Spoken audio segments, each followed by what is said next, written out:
Hello, everybody, and welcome to Wheel.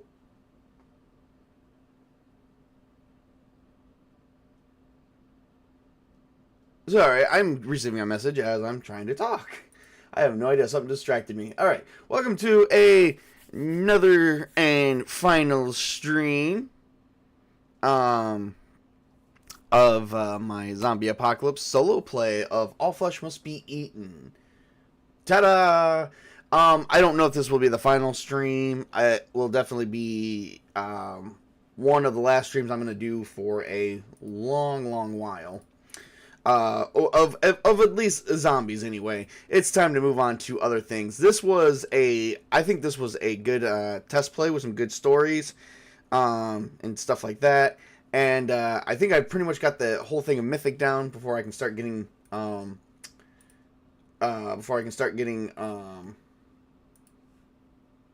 a review done using the Mythic second edition Game Master Tool emulator.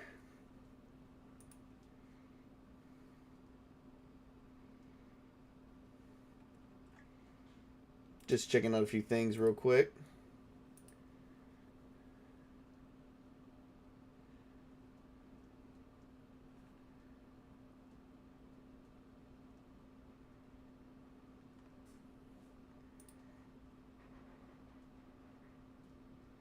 All right, so let's begin. Okay, so we left off to where Luke, Karen, and Jennifer went to Sholo. There they heard that there was a quarantine camp where they actually, once they arrived, there was actually no one left in the camp itself. Um, so once they actually made it there, they found out that it was all in shambles, all burning down to the ground. Rest of the day should go to me. LOL. Oh, well, maybe. I don't know, honey. I don't know, honey.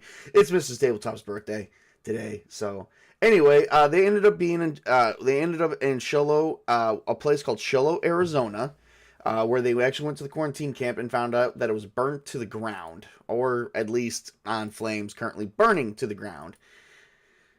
So they actually ended up getting stuck there for a little bit because they also couldn't access gas. But while they were there, they actually ran into some survivors. Their first two survivors they ran into was Angela Cortez, right here, and that's what she looks like.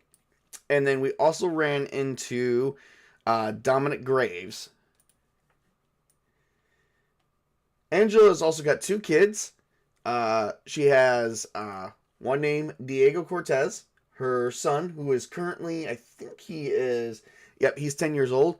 And then her daughter, who is Marisol Cortez, who is 12 years old. And we had a reoccurring character come back who is still looking for her cousin, Yvonne DeMarco. They actually also ran into a small group of military people who actually captured and tied people up. We don't know for what reasons, but they are capturing people, and it looks like they are not friendly whatsoever. But they did manage to escape from them with Luke's help, who actually ended up taking Angela and running down Yvonne, but then also recruited Yvonne as well, because unfortunately they were gone for an extended period of time. Yvonne thought they were gone or captured, so she figured move the kids to keep them safe. After finding out that everything was just a bust, but they did manage to retrieve some food, resources, water, and gas, even for the semi, and they managed to actually make it back all the way to their encampment, which is a cabin in the woods, sitting between Payson, Arizona, and a rest area known as the Evergreen, and then Sholo is also along that same road. So they made about 60 miles back, and their encampment is completely set up. It is so they are just pretty much holding steady for right now. We're not sure what is really going on yet, but we will be finding out. Let's figure out how our day starts.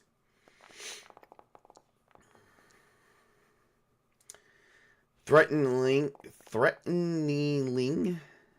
unpleasant. Ooh, maybe the weather's bad. There's definitely some unpleasant stuff going on. So when it says threateningly, that is such a freaking weird word. Let's look that word up real quick. All right. So that's my descriptors.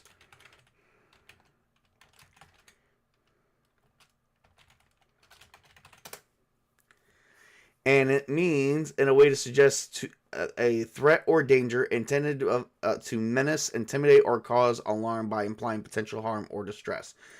Okay, so something is currently going to happen.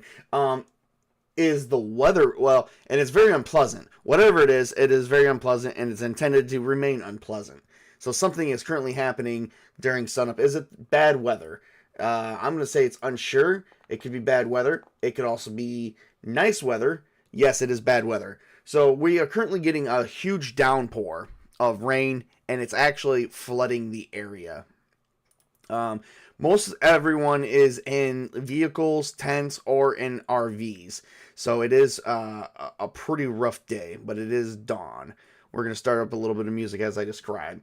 So as everybody wakes up for the day, they notice that the wind is bearing down really hard. It's like really like heavy rain, heavy winds. The yard is mostly flooded. The well is filling up. I don't know if we have... I mean, power is flickering really bad. Do we currently have power on to help rotate the water? Because this could also cause a lot of issues if you're under a flood warning. Okay, so power is currently on. So, and I know they had Clyde probably in there fixing the well, making sure that everything is good. It is really bad. It's hard to go out in the weather. Visibility is next to 0, I imagine. I'm going to roll for that. I'm actually going to say that is likely. Is visibility next to 0? Which means we don't even know if something is out there. Exceptionally, no. We can definitely see. But it is coming down hard. Very hard. So, I imagine Tanya is out on the lookout. And let's see if we can... let's see if anything is going on. She is going to roll perception. It is going to be difficult. She is going to roll her notice. Her acute sight is going to be good. And I'm also going to give her... I'm going to give her situational awareness. And then I'm going to allow her 2 senses, which is going to be 6. I'm going to say that's going to be zeroed out, actually. -6 due to the bad weather. Let's see if she sees anything happening. She did actually succeed. Let's see if anything is going on. We're going to do it roll first. Scene adjust to see if any adjustments or if the scene proceeds normally. Make 2 adjustments. Scene alteration. Scene proceeds normally with... Everything is proceeding normally as fine. No intended encounters whatsoever. So she... was she able to set... I imagine she would be able to set up encampment. So she set up an encampment, like sort of like a canopy to keep her dry, like a deer blind, but it's like a breakdown one. And she's just sitting up there, just keeping watch with her gun that she has on her, which I didn't put any weapons on her. I'm not even sure why. She definitely has some weapons, so she's up there keeping watch with her gun.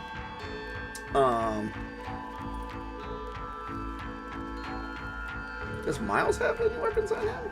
He does. Wonder how I missed that.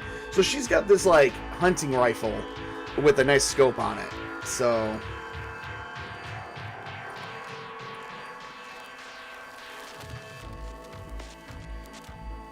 she's just kind of looking right out into the distance there, and nothing is currently happening. So it is a pretty good morning. We're actually going to skip over to Diego.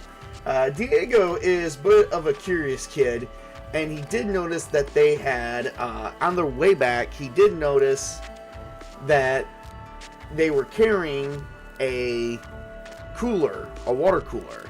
But in that water cooler was blood from one of their most recent infected. Would they have left it unguarded in that cooler for now? I think it would be unsure, because it's not like... No, they did not. Which means the kid would have had to sneak off with it. Let's see here. Let's see how well his stealth really is.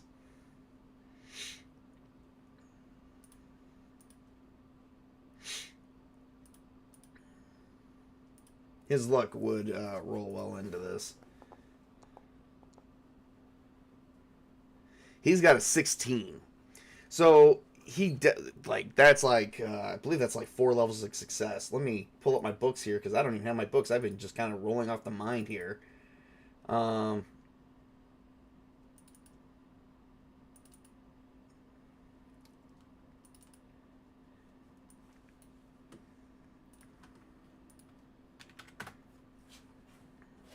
that is 4 levels of success. He's definitely making it around. With everything going on, he actually snuck into the cabin, which belongs to Karen and Luke right now. And that's a whole mess. And he managed to, and he found some of Karen's scientific. Does Karen have like any scientific equipment laying around? I'm gonna say it's unlikely because we never established that she didn't get no personal goods. But we are gonna say unlikely. But if it is still a yes under unlikely, exceptionally no. Okay, so he's just looking at their notes and whatnot, and is coming up with his own conclusion of what his notes can be.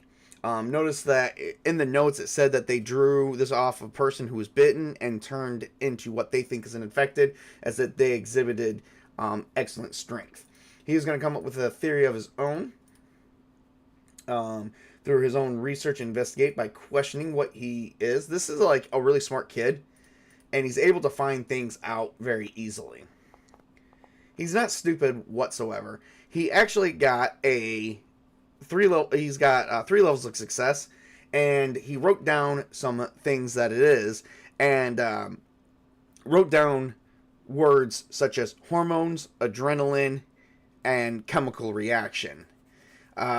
Meanwhile, as this is going on through the first part of the day, Karen has entered the area and has noticed Diego sitting there, and she goes, "Excuse me, young man, what do you think you're doing in here? And what are you doing with that?"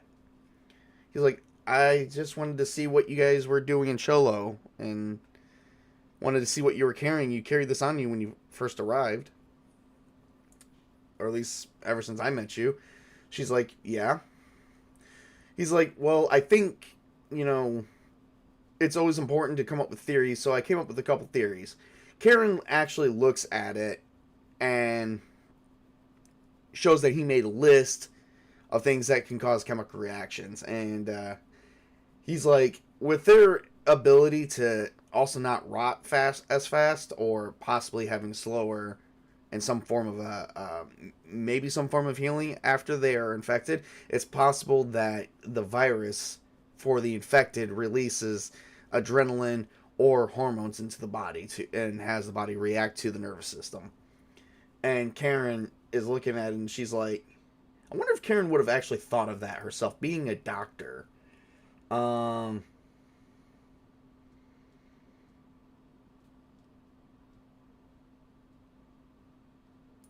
wonder if she would have actually thought of that.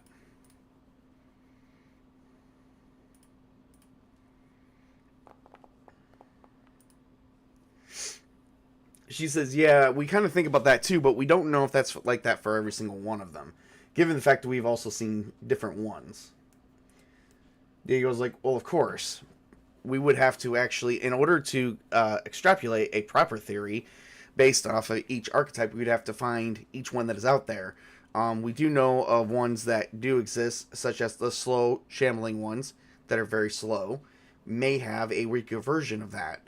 And then the ones that are super strong may have a stronger version of that, which is why their strength is far more enhanced than the others."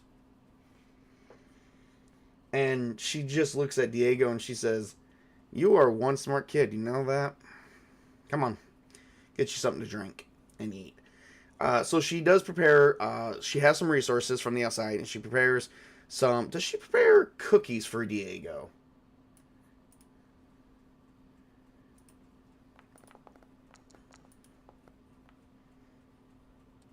Exception, yes. Unexpected event. NPC action. I guess at this continue riches. Oh boy, there is somebody who wants this area. Um, somebody. So when it says NPC unexpected event, continue with riches.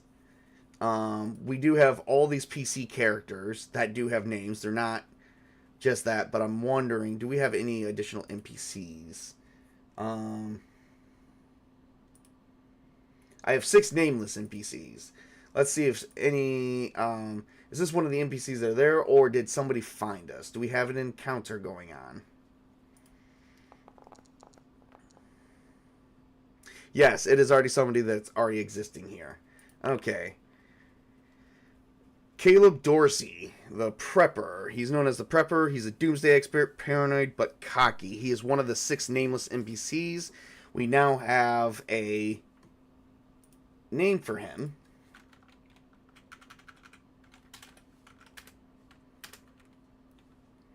That is interesting. All right.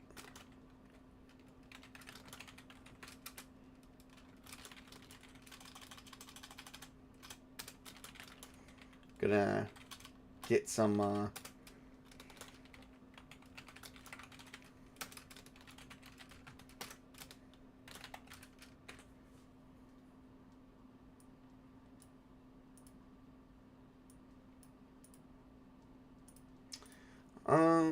let's see how old he is.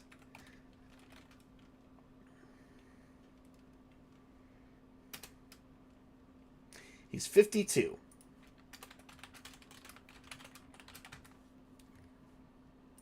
All right, so we got him written in there. Look at that. So we still got 5 other NPCs that are taking shelter with us. So Caleb enters the area. Let's see. Let's give him an appearance look. He's a simple guy, so he wears simple clothing, but he's large. So this heavyset guy, partially bald, comes in with simple clothes, and he goes. He just walks in because he's just tired of being cooped up, and he says, "Hello, everybody. I know we don't know much about each other, but my name is Caleb." And as Karen is preparing milk and cookies for Diego, she manages to put a plate in front of him, and she says, "My name's Karen, and this is Diego here. He is Angela's son, one of the girls that came here recently." And he's like, "It's nice to meet you guys. So, take it we're all hunkering down here. I was hoping to talk to the leader." And Karen's like, "I don't think we've really established that anyone's the leader, but Luke has been keeping us all safe and has been coming up with all the plans." He's like, "Yeah, that's what I wanted to talk to him about. With us being surrounded by woods, we might be leaving ourselves open for attack, even with one lookout." Does Luke enter the scene, or is he still kind of sleeping? That is a good question.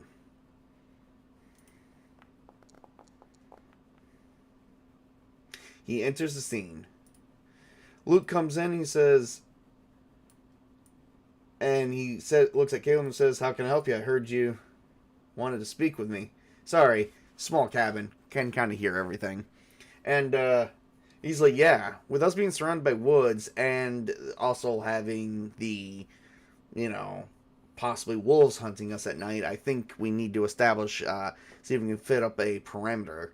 The way we got the car set up, anything that coming from the front at us is fine, but behind us and our sides, even with the sides being somewhat protected, we still don't have a full 360-degree view in case we'd have an encounter."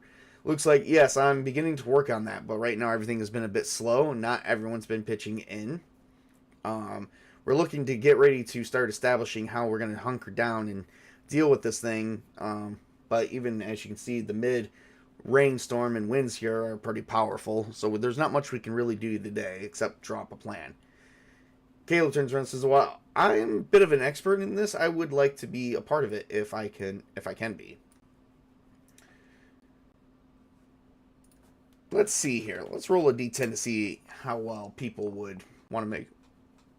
actually. He goes, well, Caleb, I am ready to offer any assistance that is needed. Right now we have full tanks of gas. We did have several gas cans. We're getting ready to fuel up the RV. Most of the RVs. The semi truck is there, also probably ready to be loaded, to load on the trailer in case we need to make a great an escape. But definitely, definitely, I think I could use some advice if you have any. He's like, great, definitely. We should actually make a map of this area. I mean, with you guys being the owners, don't you guys have maybe blueprints or a deed to the property? Would they have that? Would they have think to gather that in case they wanted to do any building? They did. Unexpected event. Ambiguous event. Ooh. Ruin. Uh-oh. Misfortune. So they would have, but they are not in good condition, and they're not updated.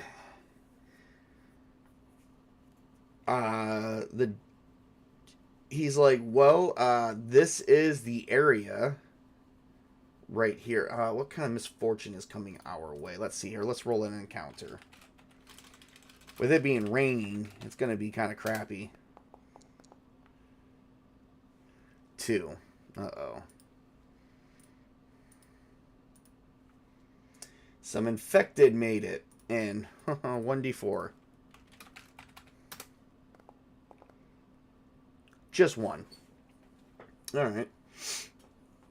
We'll add that in the scene in a minute. He's like, well, the plans are not really up to date, and they're very old. He's like, I noticed that. I noticed that greatly. Would Tanya have spotted that thing coming into the area?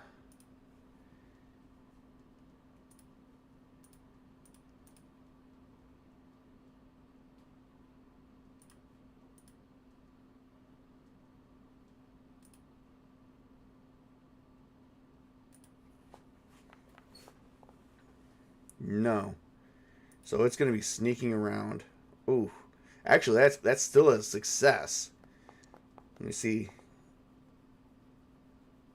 It went down to 7. I'm going to spend 5 essence points because I don't want to lose anybody yet.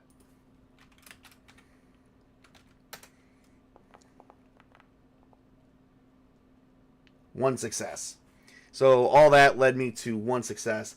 Tanya did manage to find someone coming in, and with her situational awareness and notice, she is already honing in for a headshot, which I'm gonna allow to be down to 0. So as it's getting closer, it's just coming into view. It's gonna be her rifle that she's using. Acute situation, no, acute sight, which is also going to be a -6 because visibility is crappy. Well, I imagine with that it would just be 0 because she didn't manage to follow it. It's just difficult. That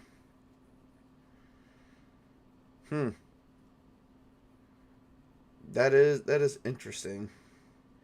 Oh, well, with 1 level of success, it would be a -5 still. See how well she does. She fails, but I'm going to spend 5 more essence and roll another d10 just to have that headshot. Because I am 1, 2, 3. Okay, cool. She got that gives her 2 levels of success, and she blows off and she fires her gun. Everyone hears it, and the bullet. All they hear is like the roar of the gun, and someone close by probably hears a splatter as the infected head has went off. Luke, it is not that hard to hear. Luke hears it immediately and runs outside and notices that Tanya is on the is on the roof, and she's aiming at something, and he begins to investigate. He's screaming. He's like, what is it? she points off into the distance, and in the floodwaters, he notices, like, as he approaches the area where she was pointing, notices the body of an infected. And Caleb is rushing out, and he says, yeah, this is kind of what I was talking about. They can still wander into camp.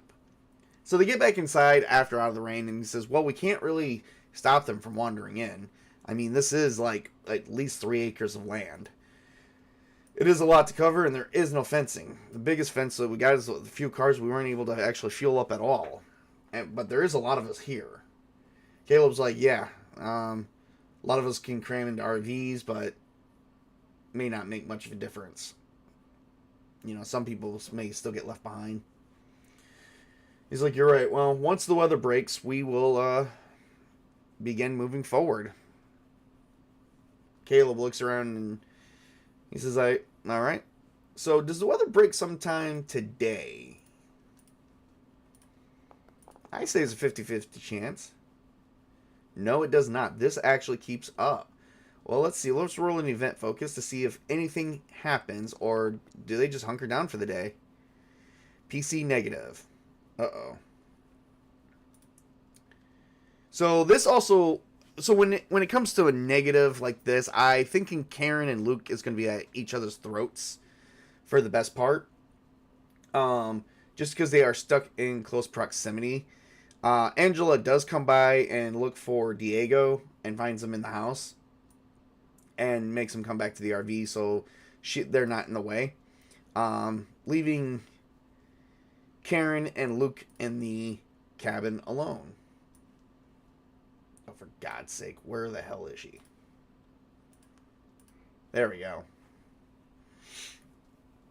So, let's see here.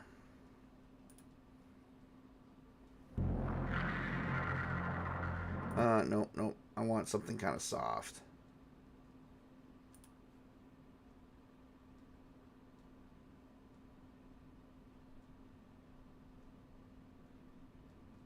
Soft enough. So Karen is going through some stuff that she managed to bring with her. Luke, let's see, does Luke come in quietly behind her? He doesn't have stealth.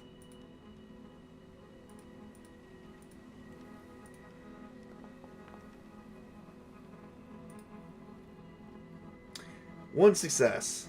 Well, no, that's 2 successes. Let's see, does she notice anything?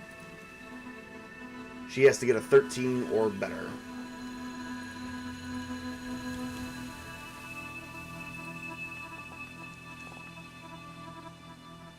She does.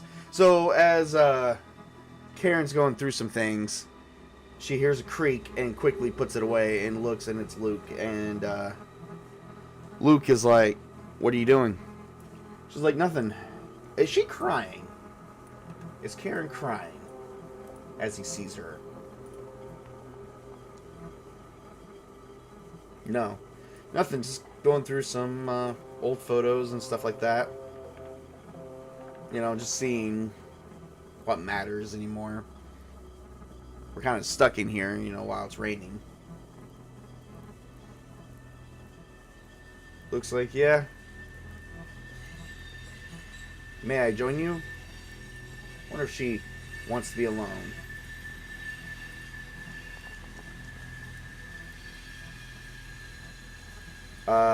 She does want to be alone. She's like, no, I'd rather be alone, Luke. I really do. And he's like, damn it, Karen. I mean, being alone is probably the worst thing you could be right now, given everything that's going on. She's like, giving everything that's going on. The world has gone to shit. People are getting infected and are dying and are coming back to life and eating people. Other people are capturing people for God only knows what. And the people who are supposed to protect us isn't. So, I'm sorry, Luke, that I just want to be alone.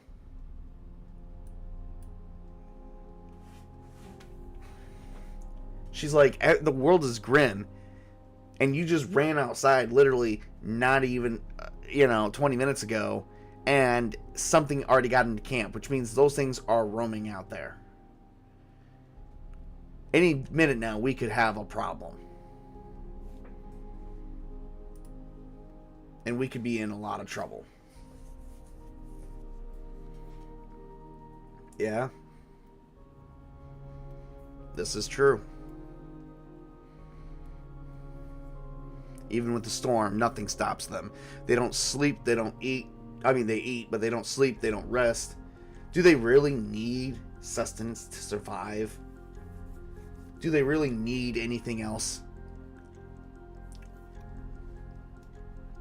Maybe you need to stop worrying about us, you and me, and we need to start worrying about the people we've collected and said that we are going to protect. Some of these people cannot fight. Some can. Some are weak and some are strong. Some are more than capable and a lot aren't. And you're worried about old memories that happened a year ago. And I'm going to say this. With everything going on, nothing matters a year ago. We don't even know if this is going to be the rest of our lives or if this is going to blow over. But it's been 2 weeks. 2 weeks. 2 exact weeks. And nothing has stopped. Nothing's come back. The power is getting worse by the day. We're losing power frequently. The world has really gone down. And we don't even know how or why.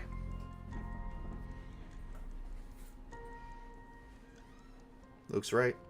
Luke looks at her and goes, "You're right. I don't know.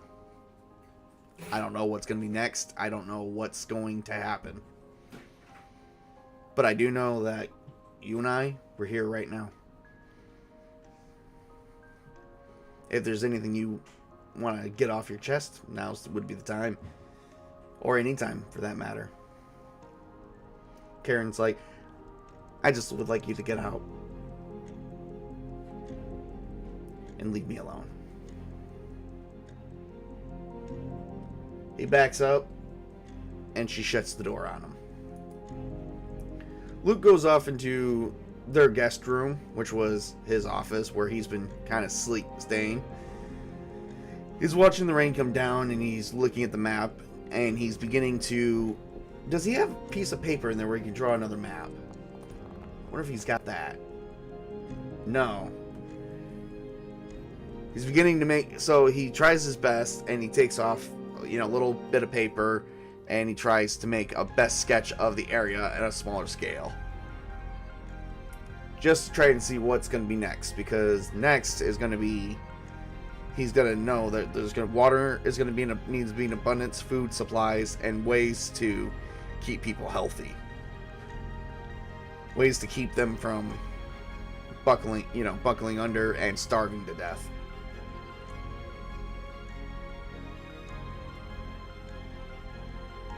Alright, so as the rain kind of is going to last all day, we are going to roll for one last event focus or one random event and see if anything happens, or to see if we go towards a thread.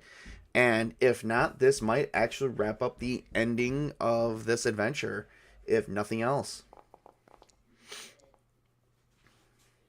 So we have a current context event. Indulge information. Ooh, well, he's going to be working with Caleb to probably indulge information on... See, Caleb is like a doomsday prepper. Is he also like an architect? Let's see here.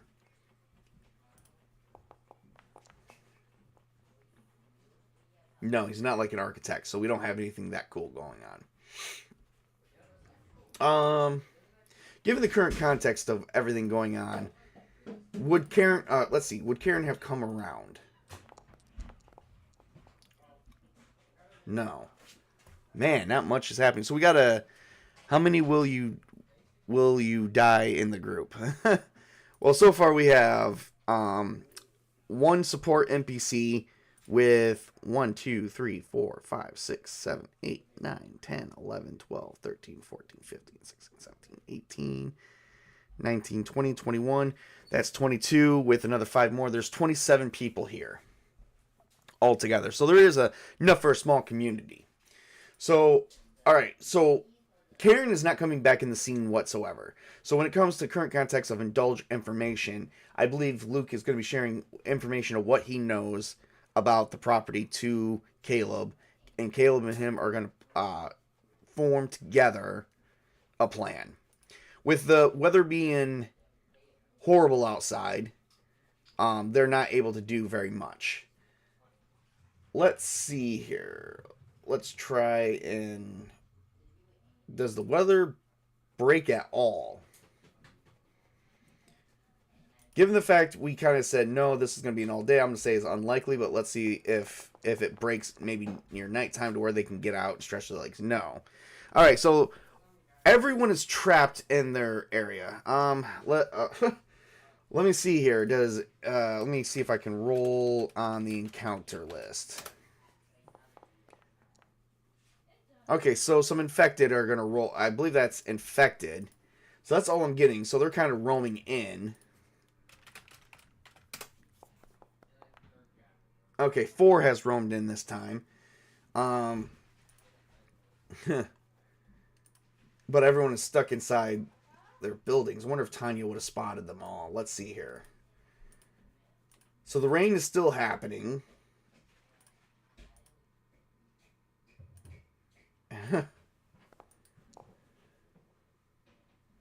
Oh yeah, she spots every single... It will be like The Walking Dead. Hardly anyone. Yeah. Alright, so she's got 4 levels of success, which actually has a multiplier, and she definitely succeeds. So she is getting pretty good at hunting. So, oh, she also gets a +6 when hunting anyone. Well, she gets a +3 whenever she is hunting and tracking infected. And that +3 is going to last indefinitely. And that's going to go against attacks as well. Especially when she's tracking them. So let's see here. It's still raining, so I'm going to say a -3 there. She's going to get her notice. And that, so she's going to get a +3 for a headshot.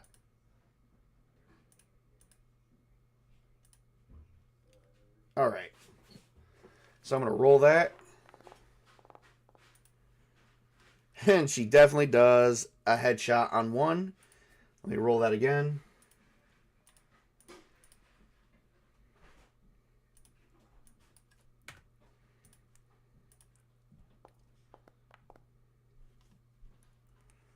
Well, that's a success regardless, but we're going to roll again and see if it remains as such. And it definitely does, so that's 2 successes. At this point, I think they would be going towards the sound, so I think the shots would be getting a little bit easier. So that +3 will become a +4 for the next one. And... oh, I made it simple. It should be difficult.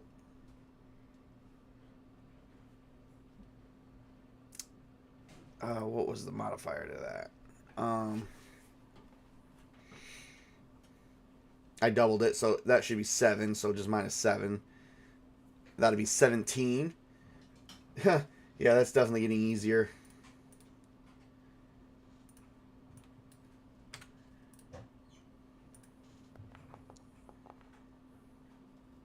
That's a 13. And 11. So she does manage to do a headshot on each one. So they hear 4 gunshots go off. Ba-blam! And then, again, ba-blam! And then they're coming closer to her. Ba-blam! They're hearing noises. And, again, ba-blam. And she took them all out. She is really good. Tanya is a really good hunter.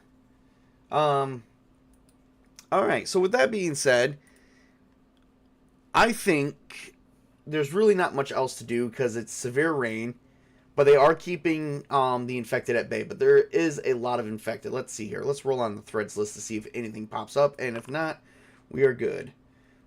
Oh, Luke's dark secret comes out of what he saw.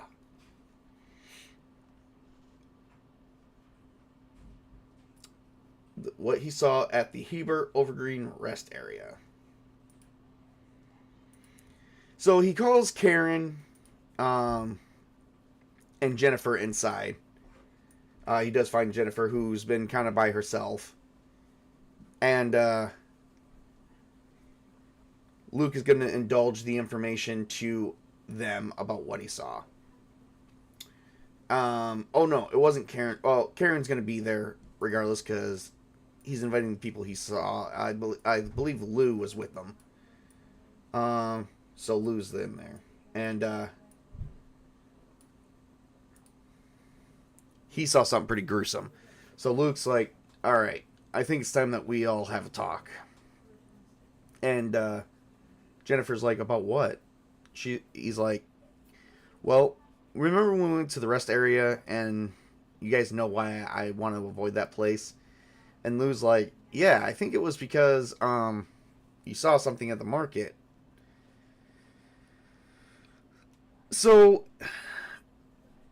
I think I know why the military stopped protecting us. There was a list of names on a wall made out of the blood of live people that they lined up in a firing squad and shot, from the looks of it. They were tied up and shot at. And then their blood pooled, and it looks like they used it to write names on. I don't know if it was exactly military personnel or anybody else. But it took me a minute to realize that some of the names were some of the cities here in Arizona. And it basically stated that they have maybe completely fallen. And Arizona's not the only state affected. The nation is. This may not go away anytime soon. And whatever it is they knew, they think there's no hope for. Which may be bad for a lot of us because the people that we think we can rely on, we can't. But they killed men, women, and children. And wrote these places. If they are the places that I think that have fallen to the dead, like Crater Ridge and Payson.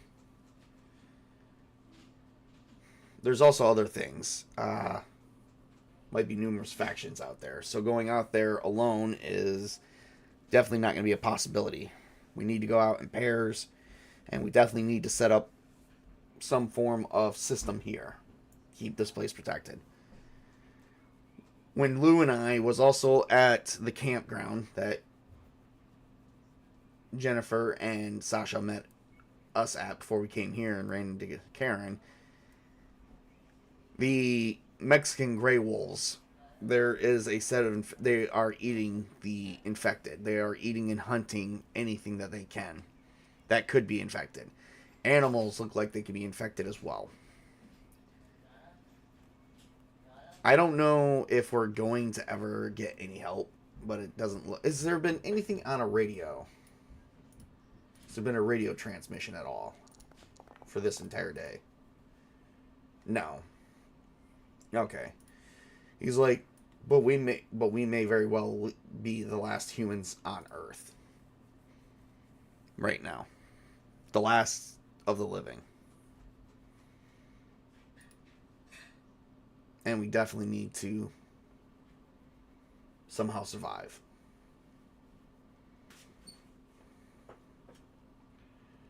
That's what I've been kind of harboring for a few days now.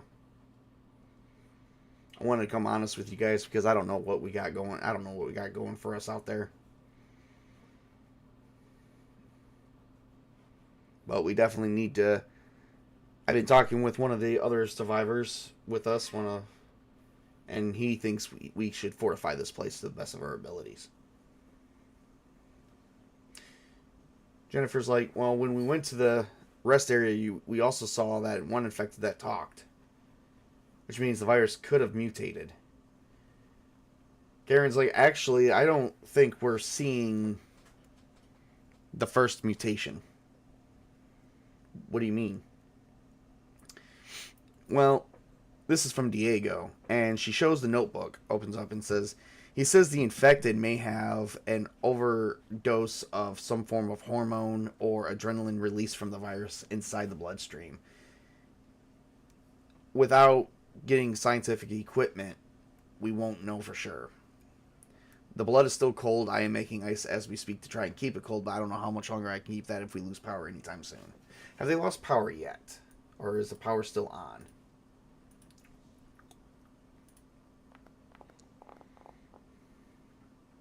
No, they have not lost power yet. But we definitely need to see if we can get a few blood samples from other specimens. Maybe find some and take them and find a scientific facility and see if we can research this. I do know there is a... Is there a lab in Payson? There should be a lab. If Payson's too small, there's definitely a lab in Crater Ridge. Not a CDC lab, but a lab where they would send out blood work. Payson doesn't have a lab, but I believe Crater Ridge does. When I was working at the hospital, if someone needed blood work done, we would send them to one of our labs. We would ship it out to them. We may not need the CDC's labs specifically. Any hospital lab could do, as long as we can get in there.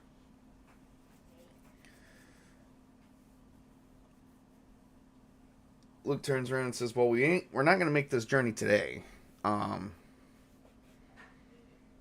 He's like, well, this is just an example.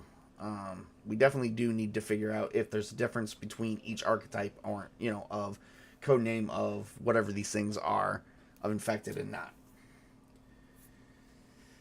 Or at the very least, if we can scavenge for anything, set up a lab here, make our own. Jennifer's like, yeah, we could do that. That would make us useful. Plus, we would have our own infirmary, medical supplies for long-term use. Lou's like, well, I believe, I know I'm just really a science fiction writer, but I believe that, this could work. Like, there could be CDC tents. Actually, if we could get panels, we could probably make a homemade shed, a bigger one. If we can get, metal panels or, like, wood, stuff like that. Is there a lumber yard nearby? Most places like this would have a lumber yard. Exceptional, no, not nearby. So there probably is one in Sholo. He's like, we could probably get lumber from Sholo. We would definitely need to pick up another trailer along the way. Load it. We can make build it as long as we can get the proper tools and supplies and stuff like that. So it's agreed. We're going to fortify this place. Karen says, well, that's not the only thing we need to agree on. We need to agree on a leader. And Luke, right now, you've been the only one leading us. And we definitely need to establish a set of leaders. Would Luke be okay with leading, or would he want a council of leaders?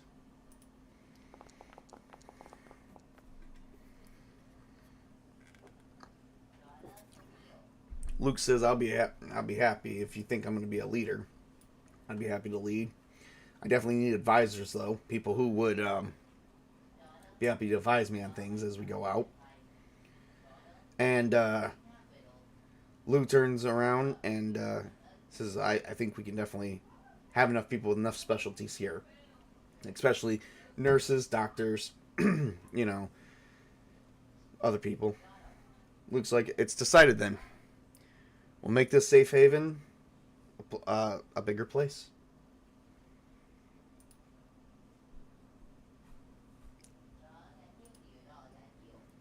As the sun begins to go down, Luke goes back to his personal room. And he begins going over a few things. And he makes some notes that Lou, Karen, and Jennifer have been kind of advising him on. Without moving away from a thread, we kind of did fulfill that we do have a leader. I believe there is one where we elect a leader.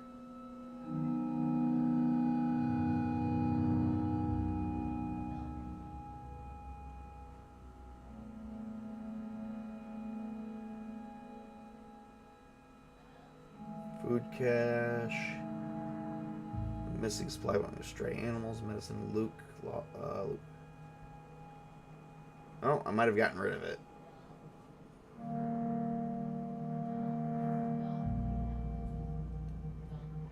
We're going to make a free thread right here.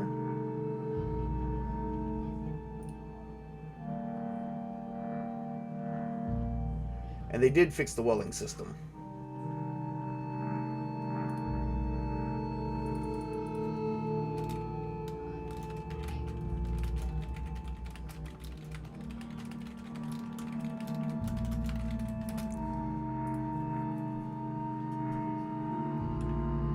Okay. Oh, and there's definitely a storm going on, so we already have that. Definitely other things we will definitely move along here. Alright. I think that is going to end our last session, our season finale. Is Luke contemplating everything that, where he's going to get the supplies, everything he's going to need to build up a safe haven. And we are actually going to cut it right there as the scene would fade to black. Alright, well, before we continue, let's establish now that we have not really lost control of the game or of any scene, so we get to move our chaos factor down 1, down to 3. Not everything has worked out in our favor, but not everything has gone away, so I'm definitely going to move that down again. Which I know a lot of things are not going to play out. This is where shit goes wonky again. So they are now going to make a safe haven, and we will continue the game sometime into the future. I'm going to try and pick this up back in October, and we are going to do a time skip to 2 weeks ahead. So right now we're going to stop right there. For those who joined in, thank you guys for joining me. I do appreciate you. Please like and subscribe and promote me out there so that way I can get some more subscribers and views. You guys have a great, wonderful evening. Thank you for joining us.